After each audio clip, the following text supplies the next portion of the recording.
Ladies and gentlemen, boys and girls, species around the multiverse, welcome to episode 369 of Geek Syndicate.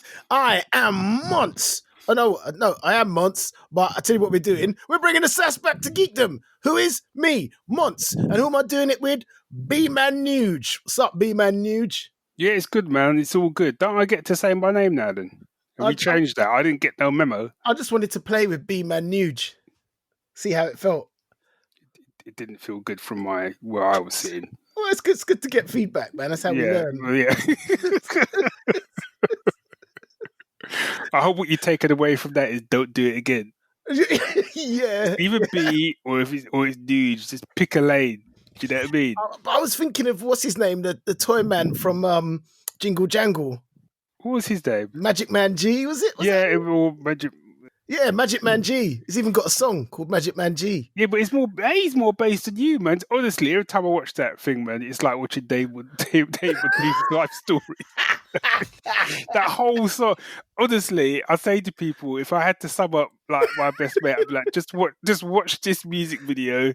That tells you everything you need to know about David Monteith. Is right there.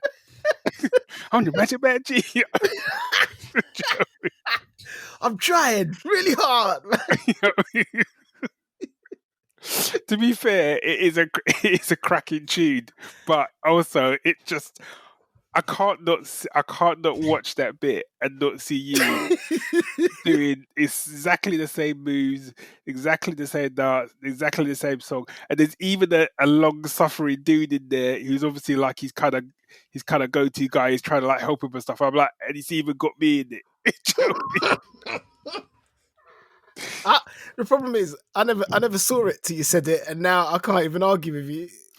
I'm trying to think if it's the Magic Man G. It's like you can't spell magic without G or something like that. Isn't it? Yeah, I'm just gonna say Jingle Jangle's my go-to Christmas movie, and it offends me how many people haven't even heard of it. You know what? Honestly, you know me, man. I love a musical, and you know I really like The Greatest Showman. I love all them sort of things, but I really feel like Jingle Jangle's just been done wrong, man. For real. I keep meeting musical lovers. I'm like, oh, you must love Jingle Jangle. Like, what's that? I just want, and I just feel the rage. I feel the rage. Maybe it's because I'm older. I keep getting angry, but I feel the rage. Also, I feel like every creative person should watch it because it's a great story about what happens when you lose your creativity and how you can get it back. Yep. And that tune, man, is it we can work? Is it working out? Yeah, I love that. I'm gonna make it work again. Gonna fix everything that's broken. I'm gonna make it work again. Yeah.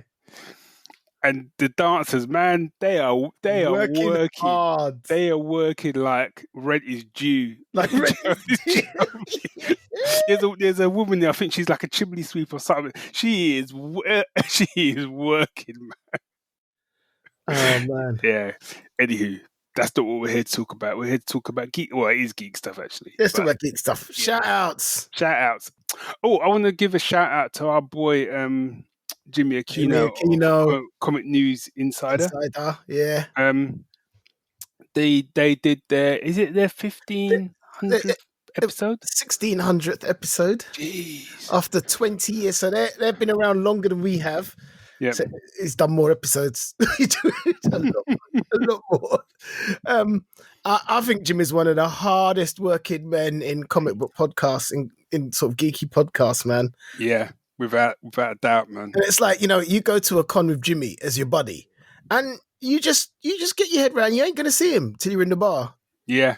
At the end of the day, because my boy he's set up a schedule. He's meeting people. He's interviewing people. He's working hard. Yeah. I just appreciate it. Anyway, I just appreciate Jimmy. Full stop. So yeah. So he and Joe have done amazing work like podcast outliers, man. Yeah. Pioneers. Definitely. So, yeah, here's to you boys. Yeah, congrats, boys. I'm drinking a Lafroig in your honour tonight.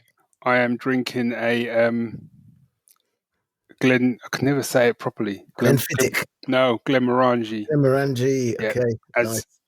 As advertised by Harrison Ford. Ah, there we go. Yeah, of course. I literally saw the advert of Harrison Ford and they went and ordered the bottle. I didn't even ask you if you're gonna, No. because I knew what was happening. Well, also the fact it is a single bolt. I mean, I'm not, Yeah, I ain't stupid. Do you know what I mean? yeah. Also, shout out to our other mate Corey Brotherson, who his game won a BAFTA, didn't it? Yeah. Oh no, yeah, Tales of Kenzara. Yeah. So yeah, that one. So yeah, big congrats, man, and congrats to yourself, buddy. This is my second year in a row being part of a BAFTA winning game, a BAFTA award winning game. But this time, I'm one of the main second tier, but one of the main characters, and that's quite a feeling, man. Yeah. It picked up Did it pick up one, or was it a couple I had in my head? It was one BAFTA. It picked up quite a few awards at the Game Awards. Right. Okay. But yeah, it got a BAFTA for narrative. And for people in the cheap seats, can you remind us what the game was? The game has the snappy title of Metaphor Refantasio, which is not snappy, really. But yeah, you know what I mean. Yeah. So yeah, congrats, man. Thanks, man. Appreciate that. It means I'm one step closer. So to me, doing that book deal, so I can like put my kind of tell-all story about the chief. Yeah, you got to wait till I'm properly famous. Yeah, I was gonna say, don't worry, I am, man. Keep them hit. I got my manuscript all sorted, man. Do you know what I mean? Yeah. So I guess it's time for the news. Aye.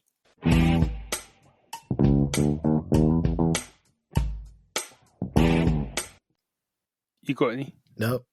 Okay. So I not really news as such. So you know there was Star Wars Celebration was going on, wasn't it? Was there? Yeah, there was Star Wars Celebration. I think it was in Japan. Oh, okay. Hang on. Get right. To be honest, once I didn't know until I started seeing things on Instagram. I was like, "Oh, is there?" Oh, okay, it's not just me then. That's all right. No, it's all good. Yeah, it's, Star Wars Celebration, Japan. So some of the stuff that got announced out of there was they're doing another Star Wars Vision. Oh, the animated. Yeah. Okay, cool. They are doing. Hang on, scrolling down. Some of this I did know. They're doing a game, which actually looks quite good. Star Wars Zero Company. So do you remember back in a game called XCOM? Yeah. It looks a little bit like that. So it's that sort of turn-based game. Right. I Okay. quite like that. The biggie is they've announced another film, which is going to be called Star Wars Starfighter. And it's quite funny because a lot of people are like making cracks and saying, "Oh, it's about time they got around to doing a Last Starfighter sequel." I guess no one workshopped that one, Joey. Yeah, really. That seems fairly obvious, that one, doesn't it? Yeah, but apparently it's so the current release date. I'll say that because Star Wars tends to have a bit of a thing with its release dates. The current release date is May 28th, 2027. And it's supposed to star Ryan Gosling. Okay. All I'm seeing is Gosling has said is, the reality is this script is just so good. It has a great story of great and original characters. It's filled with so much heart and adventure. There's just really not a more perfect filmmaker for this story than Sean. Sean Levy's directing it, I think. And then Levy has said, This is a standalone, not a prequel, not a sequel. It's a new adventure set in a period of time that we haven't seen explored yet. Oh, actually, I didn't see that. Yeah. So it is, according to the story, revolves around a 15-year-old boy on a mission with his uncle, played by Ryan Gosling. They're being pursued by a duo of villains, one male, one female. Just trying to see when it's supposed to be set. No, I can't see when it's set, which is a bit of a shame. I'm all up for the exploring, territory that ain't been done before. Yeah. Because they're doing the Tales of the Jedi and Tales of the Sith sort of animated Mhm. anthologies they did. They're doing another one, which I think is called. It might be Tales of the Underworld, which is all about like the bounty hunters side of things and criminal underworld and stuff. Okay. So that looks good. And let's be honest, I mean, when it comes to the animated stuff, like that's where, Well, they're kicking it, man. yeah, that's where Star Wars has shined for my money anyway. Yeah. So yeah, that's probably what I'm most excited about.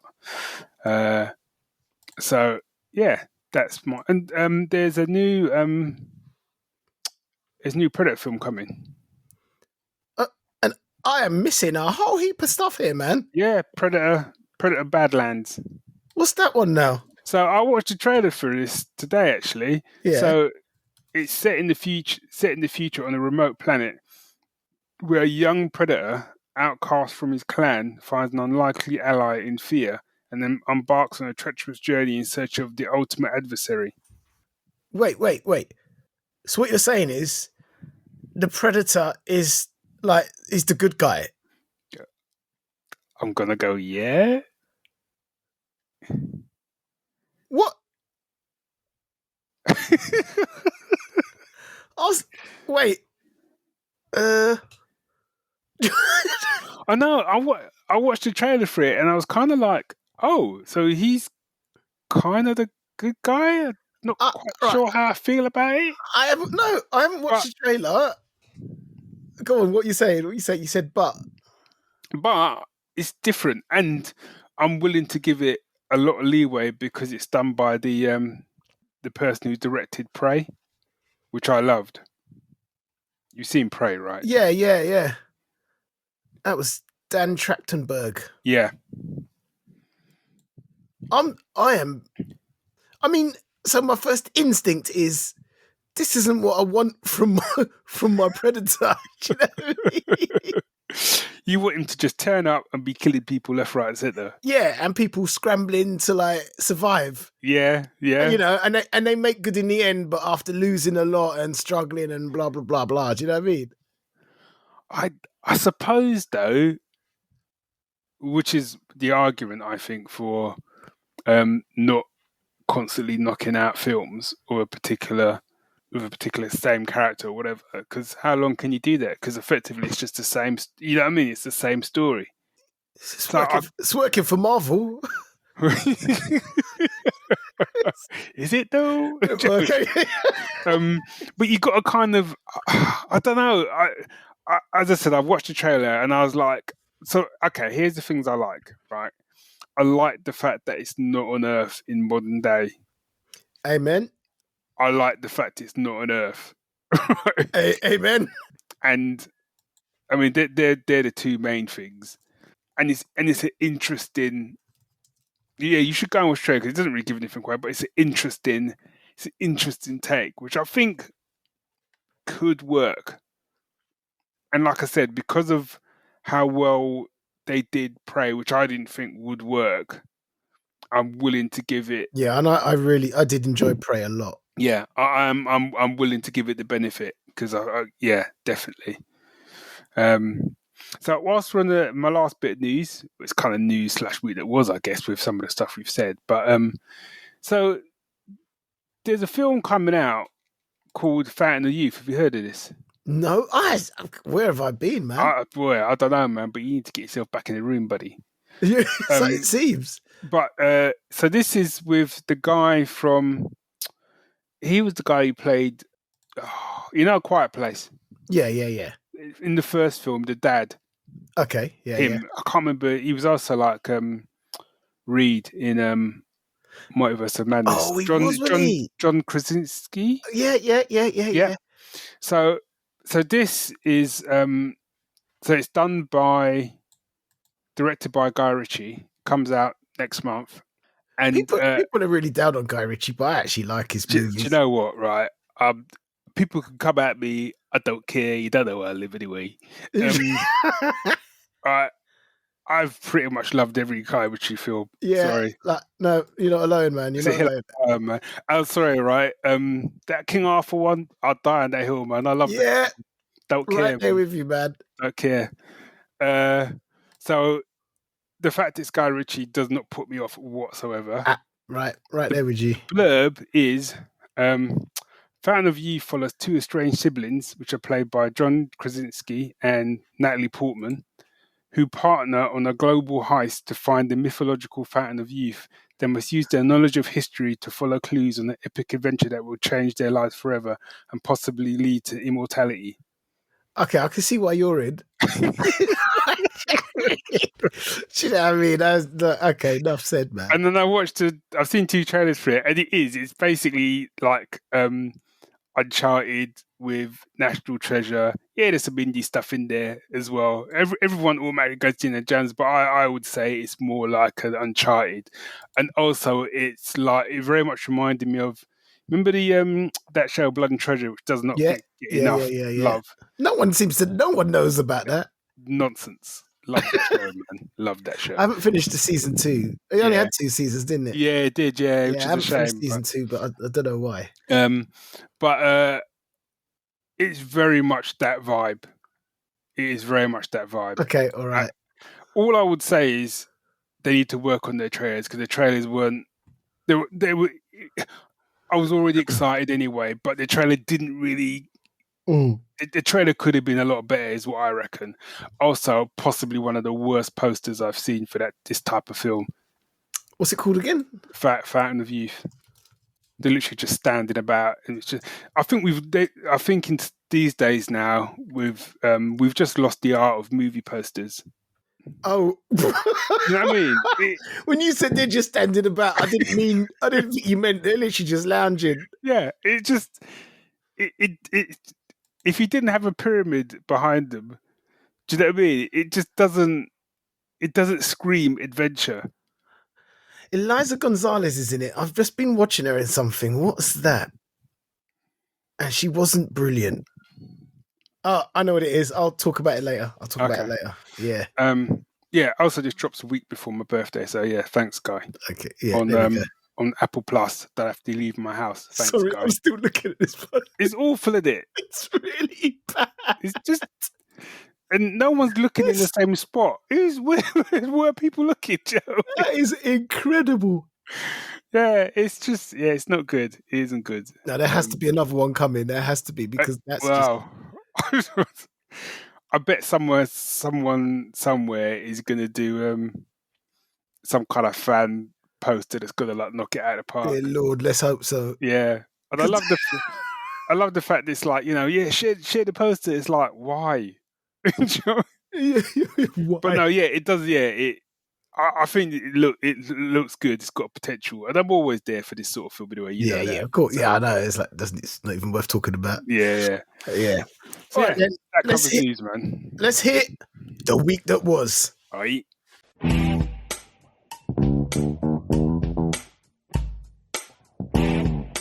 Can I quickly go first, just because it's going to be a joint conversation? Go on then. And I'll forget otherwise. And it's interesting that you use the term hit. It's a nice segue.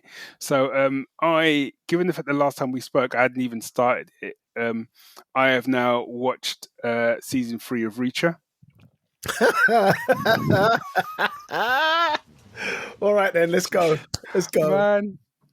Man, you know what, right? So I really enjoyed it. What I've got to say that I applaud, I know they're based on the book, so there's an element of, well, that's what the books do, but that every season, other than the core of him basically beating up a man, has felt different. This is true. This is very true.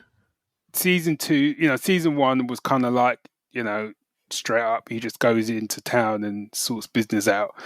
Season 2 was kind of similar vibe, but he had a group with him. It's a team thing. He was a team with him, and it was a more like... And there's a lot of like flashback to kind of how almost like they got set up and stuff like that. And in season 3 brings an undercover vibe. Yes, which I found, even though, like, I mean, let's be honest, it's not really a spoiler. You know what I mean? He's Reacher, and he ain't going to get taken out. I remember you said to me, like, don't spoil nothing. And I was thinking, well... no, but you know what I mean? Within reason. Yeah. But, he's not going to... He ain't gonna die. No. However, I still found like a good chunk of that season ridiculously tense. Absolutely. Ridiculously. I don't know how they do it. Yeah. Especially because you know how it's going to end. You know what's coming, really. And somehow you're still on the edge of your seat. Yeah. And every fight is still like, ooh, ooh, ooh. Yeah, people get a whooping, man. I mean, Absolutely. and also, like, it's the thing I have to say before I come into like the main sort of thing is like, what is it about the fact that I get the fact that you're bullies, right? I get the fact there's more than one of you, but as my mum might have said, look upon the man, You know? right? There's literally a bit they go into this. He goes into town, and the three guys are giving shit to, like, you know, what I mean, a kid he's sort of looking after. He comes out and he's always polite as well. He's like, look, man, just do one. But, you know, and they're like, oh, what you gonna do, big man? I'm just like, come on. The clue was in the words big man. Look at him. It's not even the fact that he's a big man once. The dude looks like he's carved out of granite. Yeah. He's in a t-shirt. It's not even like he's in baggy clothes. He's like, maybe he's just overweight. He's just big. The guy is clearly in shape, clearly can take care of himself. And there's three of you, and the guy isn't sweating. That would tell me all I need to know. And I'm like, you know what, guys? There's plenty of other people you can go bully. Let's just show me. Yeah, innit. But nope. They double down and they get hurt. And part of me because, you know, I ain't really got any sympathy because you should have seen that coming. You should have seen that coming, man. But when he puts people down, man, he puts them down hard. Yeah, he don't hold back. He don't care. This ain't no like fun A-team fight. People get tossed through a window and then they get up and laugh about it. Nah. People don't get up, man. Nah, I enjoyed. I that's the third season in a row I've thoroughly enjoyed. So, but there is a fight. I can't. You told me, and I'm doing my best not to spoil anything. But there's a fight at the end of this season that, in many ways, was almost up there with Jewel of the Fates. That's because it was epic, man. It was epic, and every time I literally thought the fight was done, the fight kept going, and I was just like, this. To the point of even the guys fighting, there's even a couple of bits where you even see them go, "Oh, come on!" Yeah. But I applaud the fact that they put someone against him that he struggled with. Yeah, absolutely. Because it would just be the same again and again. It's just too easy. Yeah. Cracking season, man. All right, so I have got something very different. And it's just, I've been rereading. I've reread The War of the Worlds by H.G. Wells. Oh, wow. Yeah. And I think I've only read it once before, and it must have been back in the ancient mists of time. But I just need to read you one. So this bit where our hero decides, you know, things are getting a bit hot. So he needs to get him and his wife out of Dodge. Yeah. So he goes down to the local pub owner to borrow a cart. Right. And Lord, said the landlord, what's the hurry? I'm selling my bit of a pig. £2 and you bring it back. What's going on now? I explained hastily that I had to leave my home and so secured the dog cart. At the time, it did not seem to me nearly so urgent that the landlord should leave his. So basically, my boy's gone, shit, we need to get out of Dodge. Yeah. Gone to his neighbour, gone down the road to his pal, said, go on, let me hire your car, and hasn't told him what the trouble is. He just gone and done a runner and left my boy in the line of fire. I was like, this is dark, man. Let me just read that line again. At the time, it did not seem to me nearly so urgent that the landlord should leave his. I'm going to take my boy's car, so he's got no way of it, because, you know, no badness, but I need it more. I was like, I had no idea this book was so dark. Wow. Man. Well, suddenly that whole bit in the Tom Cruise one where he was like, you got 30 seconds to pack up your shit. Suddenly Actually, that makes a lot more sense. it does. It does. And I was like, actually, that's a nice little nod. If they did that on purpose, I've got a whole new level of respect. Do you know what I mean? Doesn't he take someone's car in it? No, I think I don't know if he does that later, but that one, it's his car that the dude was fixing. Oh, And it was okay. the guy, he goes, George, get in the car, get in the Get in the car. car, yeah, What? What's yeah. going on? George, get in the car. Yeah. Oh, what's going on? All right, fine. Vroom. I must give that film another watch, I man. know, I need to give it another watch. I love that film. I love that film. I don't. To be other thing as well. Like there must be just something about that. The premise of War of the Worlds, I think, works really well. And interestingly, a lot of the times, some people have done it. Everyone's given a different spin, because I didn't realize to begin with that Independence Day was basically a riff on War of the Worlds. So I'm today years old when I learned that. Really, yeah, because that's the whole thing. And the way they beat him at the end is a virus, which is obviously. Oh, how did I miss that? Yeah, they catch and he even says, "I gave him a cold." Ah! There you go. What a doofus! You notice I don't disagree with you. I'm not even upset with you not disagreeing with me. I'm like, I deserve it, man. I deserve it, because the whole War of the Worlds theme is, I love it. I love it. Yeah.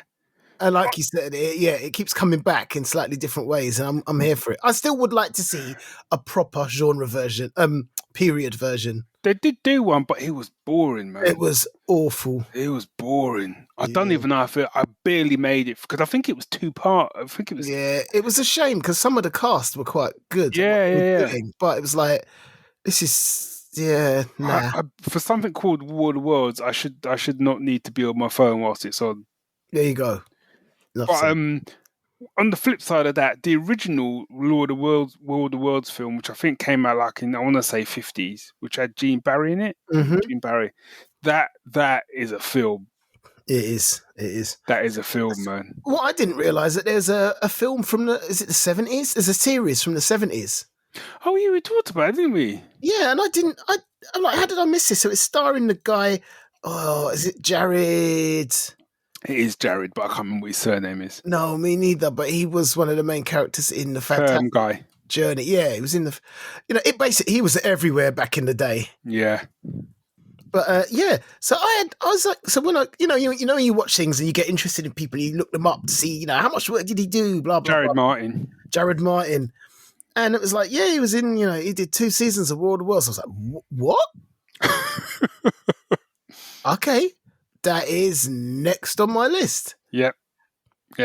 I'm not going to talk about I wanted to talk about the Fantastic Journey, but I'm going to wait till I've finished it. I've got a couple episodes left. Okay. I got so much to say.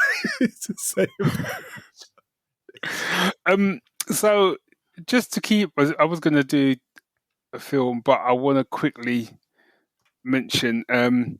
Did you know they've done a Batman audio drama based on Year One?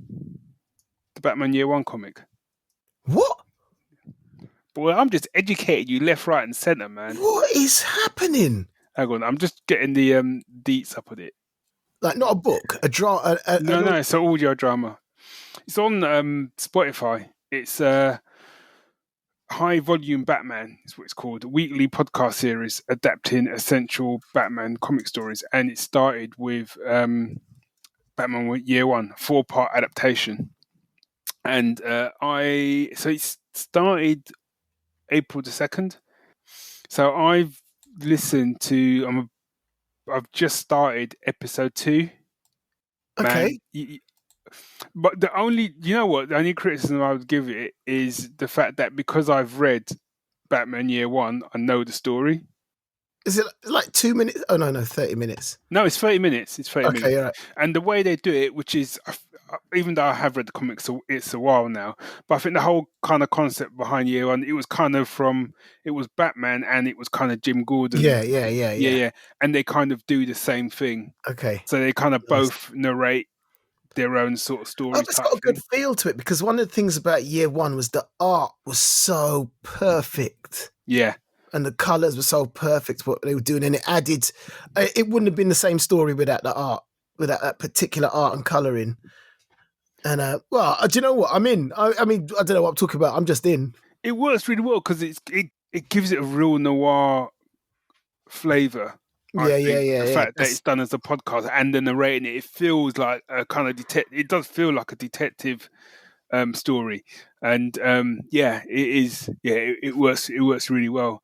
Pretty high production value, actually, by the sound of it. So I'm interested to see what they do after this one. I mean, I'm assuming they'll keep going. So yeah, so I would think by now probably all four have dropped by now. I think. Okay, I'm on that. I'm on that with bells on. Yeah. Okay. I was looking for something to listen to because the stuff that I am listening to, I suddenly don't feel like at the moment. I think it's because it's all a bit harsh. Yeah, and I've kind of, even though I love all the drama, I've not listened to any for a while, so this has been a good little way to sort of get back into it. But while I'm on the actually no, you go. I'll just. Well, yeah, I'm going to this one because I think it segues nicely from what you're doing. So you're talking about one superhero adaptation to another medium, and that's what I'm talking about. So I don't know what I was scrolling Instagram, and then this kind of sponsored ad came up, and it was this woman I've never seen before talking about this, excuse me, crime novel she's writing, and she said Jessica Jones, and I'm like, hey, hold on, Jessica Jones is my favorite Marvel superhero. Mm-hmm. And she was written, it was a comic called Alias, and it was written by Brian Bendis, and basically he wanted to, it's brilliant, really dysfunctional, pretty messed up character called Jessica Jones, who used to be a superhero with the Avengers for a short while, but she was shit at it. and now she's just a private detective and a drunk and just living in her own trauma. And it was such a good comic, and it was good. And she got adapted, and she was part of the Marvel Defenders group.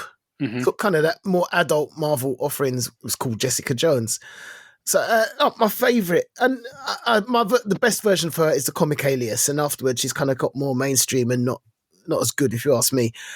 But then I realized this woman's talking about, she's a crime writer, and she was asked to do a Jessica Jones Marvel crime novel. Oh, okay. So I'm like, wait, the words Jessica Jones, Marvel, and crime novel. I mean, I didn't even get to the end of the advert. Right. Yeah. So apparently Lisa Jewell has got a whole load of crime novels out there and a huge fan base. So I was like, yeah, I'm up for it. So I read it in a few days. Right. It's called Breaking the Dark. Breaking the Dark. Yeah. Because meet Jessica Jones, a private investigator and retired superhero based out of Hell's Kitchen, who goes from job to job as a hard-living, rough-talking loner. And then a wealthy Upper East Side woman pays her a visit. Amber Randall is concerned about her twin 16-year-olds Lark and Fox, who have acted and looked very different since they returned from spending the summer with their British father in the UK. She tells Jessica that her children have unnaturally perfect skin for teenagers and have lost all the tics and habits that made them who they were. They are not Lark and Fox. Something has happened to them. To find out more, Jessica travels to Essex to talk to their father. And it goes on. Yeah.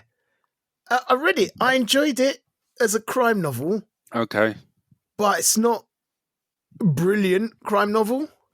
Right. I enjoyed it as a Jessica Jones story, but it's not a brilliant Jessica Jones story.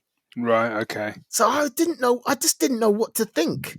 I mean, this is Jessica Jones, yeah? And she doesn't say fuck once. Yeah, so you know me, yeah? I'm totally against swearing if I don't think it's necessary. You cannot write Jessica Jones without swearing. Right. Especially at the point where she's writing her. And she just didn't feel, and she played up the trauma a lot, but it wasn't, I don't know, it just didn't feel like the character. It did, and it didn't. It felt like it was the character, but she didn't go hard enough. Okay. And I feel like, and I just reading a little bit about her process, I feel like she'd gone, what? They're trusting me to write a Marvel property. I better get it right. And I feel like that got in her way a little bit. Okay. So just out of interest, I went onto Goodreads to look at the reviews. All her the majority of her fans are like, well, it was all right, but I don't really know much about Marvel. And I'm like, all right, people, why is that? You don't need to know anything about it. Trust me. It's good, it's good. Yeah.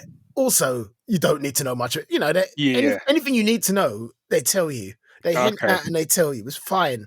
But everyone's like, yeah, I don't really know anything about superheroes. You don't really need to. She's on the fringe of the superhero world. Even in her own comic, she's on the fringe of it. You don't really need to know. And the backstory comes through. So you all need to like just stop your nonsense. But it was like people who seem to like Marvel were like, well, it was okay. And people who seem to like Lisa Jewell were like, well, yeah, I didn't really get it. So it was like it didn't really hit either direction hard enough. It was all right. I don't regret reading it. I'm not coming out going it's rubbish and that was a waste of my time. I enjoyed it. I enjoyed reading it, but it didn't hit either genre hard enough. Mm. And it was, I'll never read it again. Right. But, you know what I mean? I got a question novel on my shelf because I read it and went, yep. That's my boy. And that's a crime noir novel as well. Yeah, that's on my shelf. If that ever gets damaged, I'm getting another copy, even if it's out of print. I'll pay money. This one, I don't need to own it. Right. and this is one of my favorite characters we're talking about. Yeah. I think it's difficult because I think like if someone approached me and said like, I don't know, we want you to like write an Indiana Jones novel, I'd be like, you'd be cacking your pants. I'd be shitting myself. Do you know what I mean? Yeah. So I think there is a danger to sort of, like you say, not really take. I'm not saying that just because you take chances with something means it's going to be like a great novel, but there is an element of that, I guess, to sort of. But it's an interesting choice because she's never done. I think they chose her because they really wanted. She's never done anything like this before, anything like any of these characters before. So I think they chose her because they really wanted to focus in on the crime noir, on the crime part of it. But I think she was trying to bridge the gap a little bit too much. Yeah. I think if she'd just gone in hard on the crime, we might have got, and flavoured it with Jessica, we might have got the best of both worlds. Well, it's like James Patterson, if you've heard of him. Mm-hmm. He's written a couple of he's written I think two. I would say Doc Savage, but I kind of use loosely. And I think he's written one or two Shadow books. But my problem is with it is I haven't read the Shadow one, but I've read the first Doc Savage one, and it's probably more of an origin than anything. And it was alright. It was entertaining.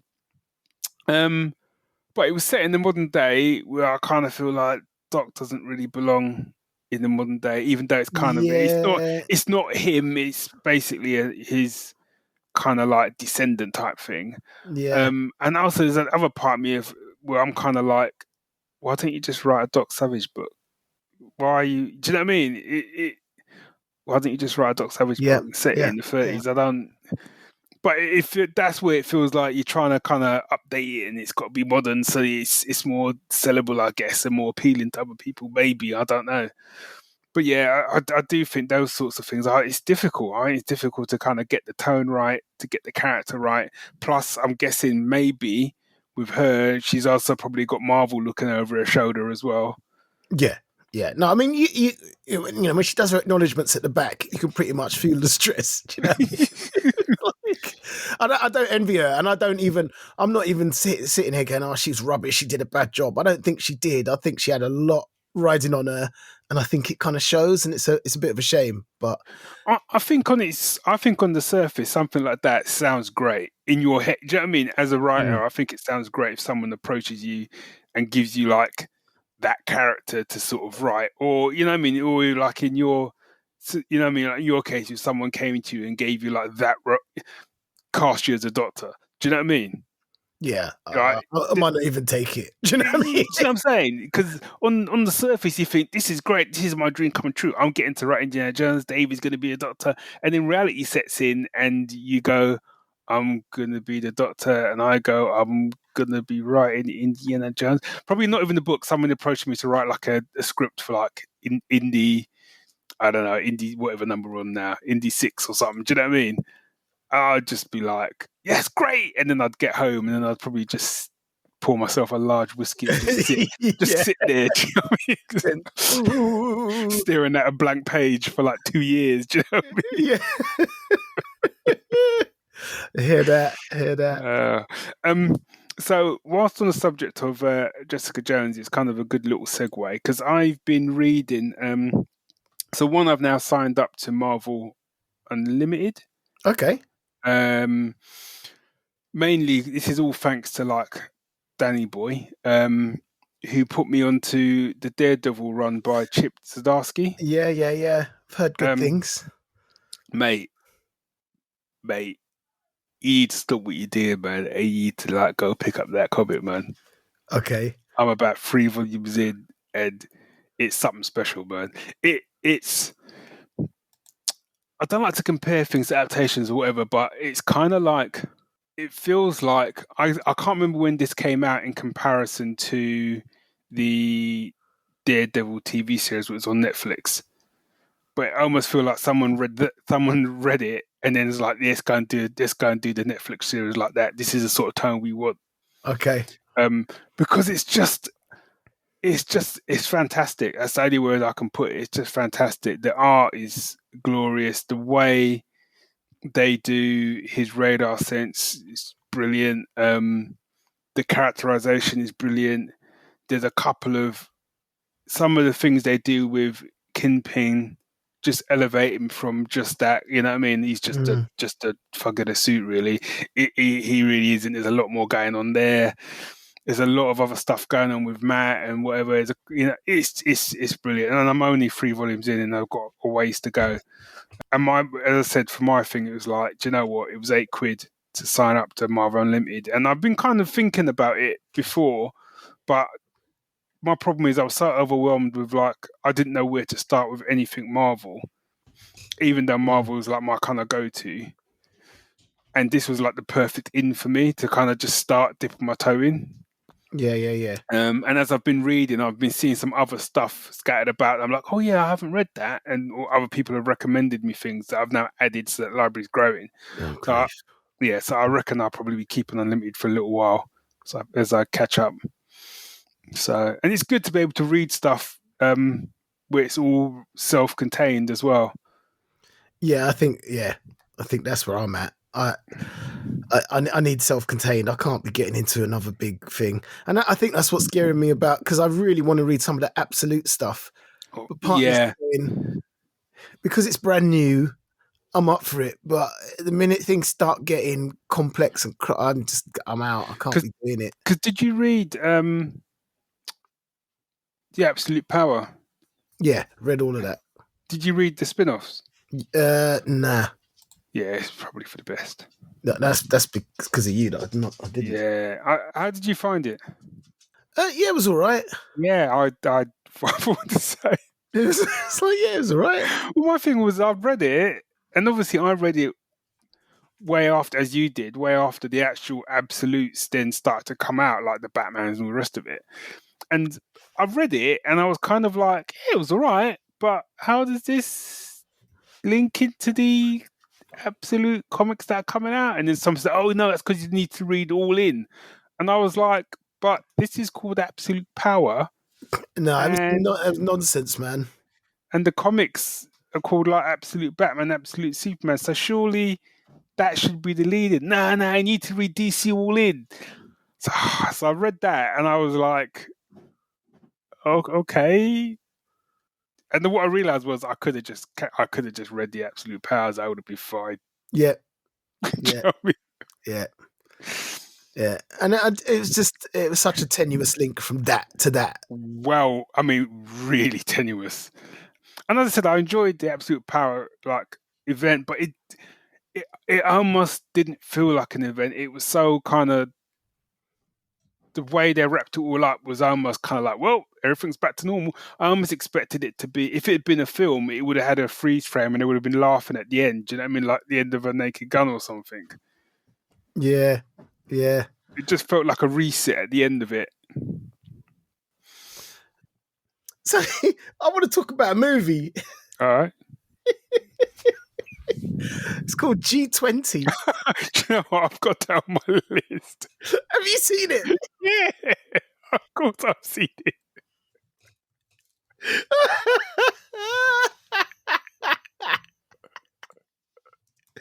People are going want to know why we're laughing. If you ain't seen this film, you might have seen it advertised on Prime Video.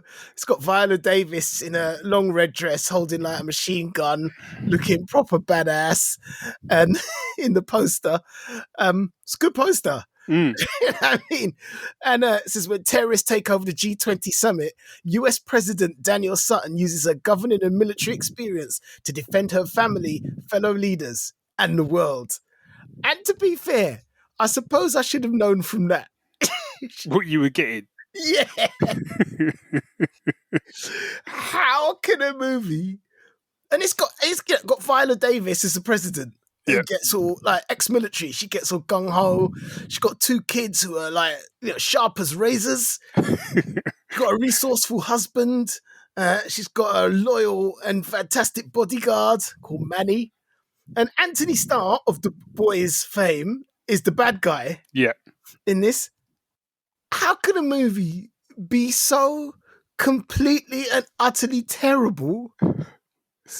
And yet I finished it happy because I'd been laughing so much. And it's not a comedy, but I laughed, man. Do you know what, right? Again, and it's a hill or die. I love that film, man. It was so bad. I love that film. It's like it was written by AI, man. Right? And right back now, the kid's gonna use their computer smarts to like blah blah blah, and they're just gonna tell you straight out what they're gonna do. Why don't I? I'll show them. Let me do it. The best line in it was when there's an African secret agent. I don't think it's what I loved about that is you don't see African secret agents much. No. So seeing these 2 African secret agents, I was like, come on. And this woman was so bad. And the son goes, are you from Wakanda? And I was like, that's the line. That's the line, man. We watch it. And Sue was like, she's like, you need to tell Dave to watch this film just for that line. That line. I was like, that made, number one, that made it worth it. I will never, ever watch this film again. But I'm so glad I did. It's terrible. It's so predictable. Nothing original. Not even, like the action wasn't even that. I mean, for a badass, I mean, she should have been killed like 17 times over in this film, man. I don't know how they made it, but I had a great time. I enjoyed it, man. I enjoyed it. I have to say and also her bodyguard. Hardest working man in the White House. Hardest working man in the White House. He don't sleep, have you noticed? No, my boy. He was available 24 hours a day. My boy worked hard in that film, man. He worked hard. So hard. Yeah. No. So before we round up, we can either have a quick Doctor Who chat, but I don't want to end on the negative. Let's not. Let's save it. Or we could take a couple of questions from the Syndicate. We've got a couple of questions. Let's take questions from the Syndicate. We haven't done that in an age. Yep. So I did put the call out. He says looking. It's because of Bernie. Oh no. Yep. So Matt Williams has asked if you ain't seen it. Okay, easy. He was asking. I don't know what he's going to say. So. Well, he was going to ask if you'd watched Daredevil Born Again. Have you?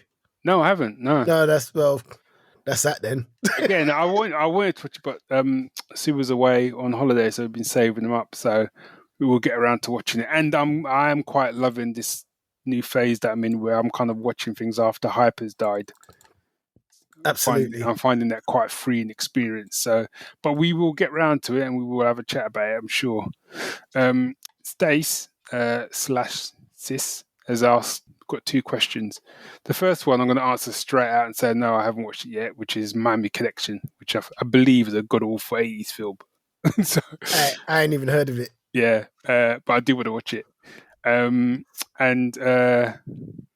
no, she says 3 questions. She says 2 questions. What's the best movie you've seen so far this year? G20 done.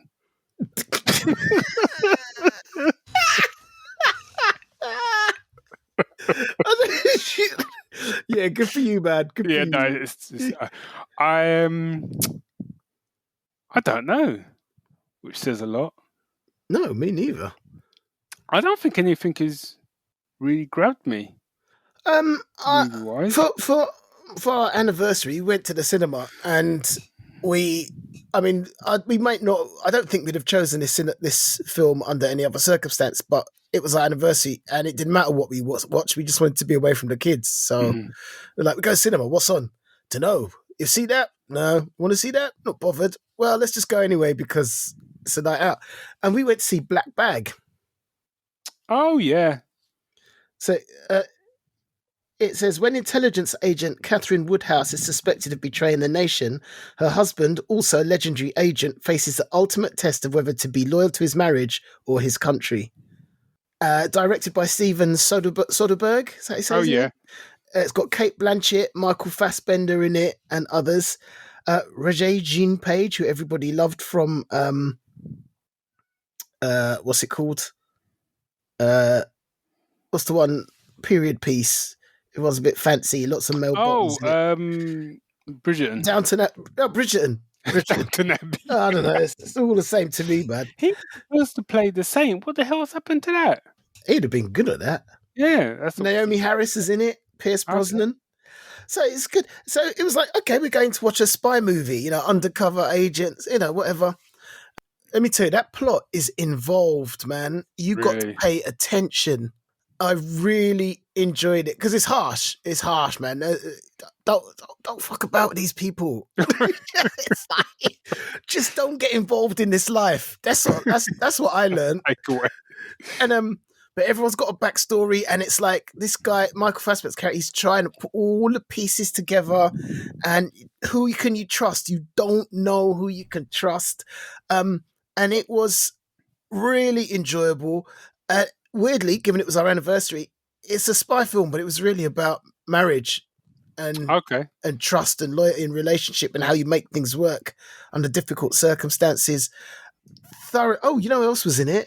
Your man who was in the Musketeers TV series, Tom Burke. Oh yeah. Yeah, and I don't know if I'd say it's the best film I've seen this year, but I enjoyed it. You know what? Maybe it is. I haven't seen many films this year. That's the thing. No, likewise. So, but yeah, no, I really enjoyed that. If that counts, I'm gonna put that in the bag and say, yeah, that's my favorite this year because it's been a couple of weeks and it's still going around my head. I was gonna say top British comics for the last few years. I've got one. I don't know about the last few years. Again, I haven't read much, but I read one British comic this year that I've absolutely loved, and you put me onto it. What's that? Space Captain of Space. Oh, did you read it? No. Oh. I read half of it and I put it down and bought the set. Oh, okay. And I read the whole set. There's 6 of them. There's 6 comics. I loved it. I got not a bad word. You can say, oh, it was great. There was just one thing. Nope. Plot was great. Story was great. Art was great. It had so much heart. It was full on. It was stuff on the line. It was emotional. Like, brought a little lump to my throat at one point. It hit all the buttons, man. Yeah, so I'd only read the half of it, bit of it, and I loved it, and I kept meaning to pick it up and never did. So did you get it? How did you get it? Did you buy it physically? Or I was going to buy it physically, and there's an Etsy shop, I think, or something like that, and I went to it, and it went, Chris isn't here at the moment. Well, leave us your email. We'll let you know when he gets back. And I was like, I don't know what that's about, so I'll buy it digitally. Okay. But I would have bought it physically. I would have. I have to say, so there was that. The other thing that he did, was it by... Was that Chris Baldy is his name. Because I think he did Jack. The Great Art Theft. Yeah, which was brilliant. Yeah. Absolutely brilliant. And that was all... I don't know if I talked to you about it. You did. Yeah. You talked about it on the show. It was all silent. Yeah, all silent. That I would highly recommend. But also I would recommend... I think it's called Decades. Okay.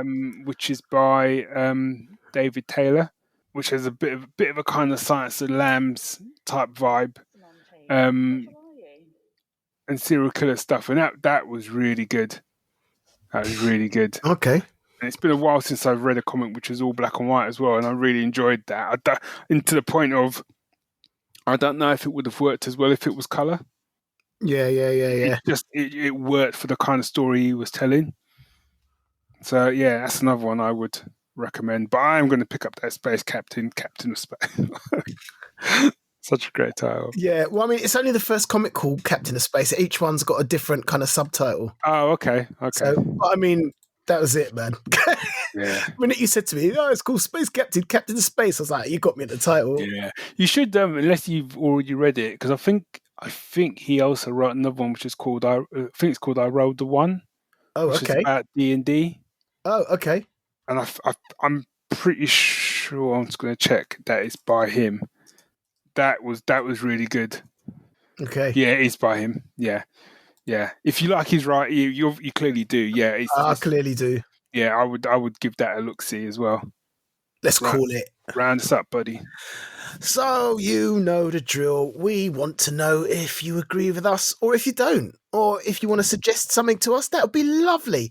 So do that, and you can do that by emailing us at geeksyndicate.co.uk or on any social media. We're just there. Search for Geek Syndicate. You're there. We'll find us. If you fancy supporting our efforts, you can go to Patreon or was it Ko-fi.com? Ko-fi.com. And, just give us a little bit to help us pay the bills, keep the lights on. Know what I mean? All right, Gov. Yeah, all right, Gov. Sorry, I've been doing that. I've been doing a voice for a game, and it's kind of like proper East End. Like that. And I've been like... So, until next time, Geek Syndicate, We out.